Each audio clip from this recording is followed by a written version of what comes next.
Welcome back. I finally put up the Steam page and look, there's no trailer. Something I found out is you can put a Steam page up before you have a trailer, and I feel kind of dumb because it means I could have put the page up sooner. And I found this statistic that basically shows the longer you have a coming soon page, you are more likely to succeed with your game. And so the point is you want to get a page up as soon as possible, even before you might have a trailer done. And of course, the next thing I'm working on is the trailer. But the point is, just to do a trailer, I have to create a whole bunch of biomes and do a bunch of art. But anyway, you guys don't care about that. But the reason why you want to put up a Steam page is because now people can start wishlisting your game, and that's a great thing. So to create a coming soon page, you don't actually go to Steam, you go to Steamworks, and then just create an account on there real quick. So on your Steamworks dashboard, there's a lot of stuff and it can be kind of confusing, but on the right side in the right column, you're gonna see a button there that says pay Steam Direct fee, and it basically costs $100 to make a coming soon page. So after you pay the $100, you get to make an app. They call it an app, not a game. You can, by the way, you can upload it to Steam 3D models and like a bunch of other stuff. It doesn't have to just be a game, which is a cool thing I found out. But anyway, it's a little off topic.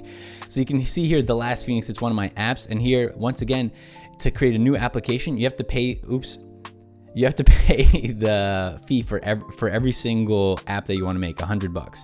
And I think that's to, make sure that people don't like spam Steam with fake games or whatever. So once you go to your app admin, once again, over here on the right side in the column, there's going to be a big checklist like I have over here, but there's going to be a big checklist to make sure that you have enough stuff done for a coming soon page. If I click on edit store page, this is what it'll look like, and here you can see I entered in a whole bunch of info. It's pretty basic stuff, and you can look up some of the stuff online if you don't know, like what graphics card should you put in here. You know what I mean? For the description, I didn't go overboard. This is it. It's kind of a simple, short description, and I mean, just get it done, you know?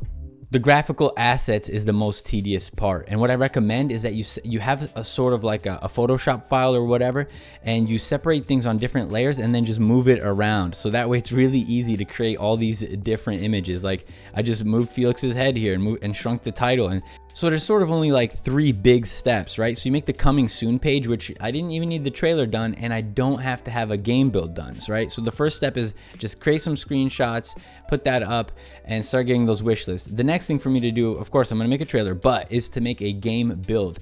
And the reason why a game build is kind of important is because you wanna get a free demo up on Steam to help you get wish lists. So that's kind of a big next step. And I'm gonna do that around the same time that I launch my Kickstarter next spring.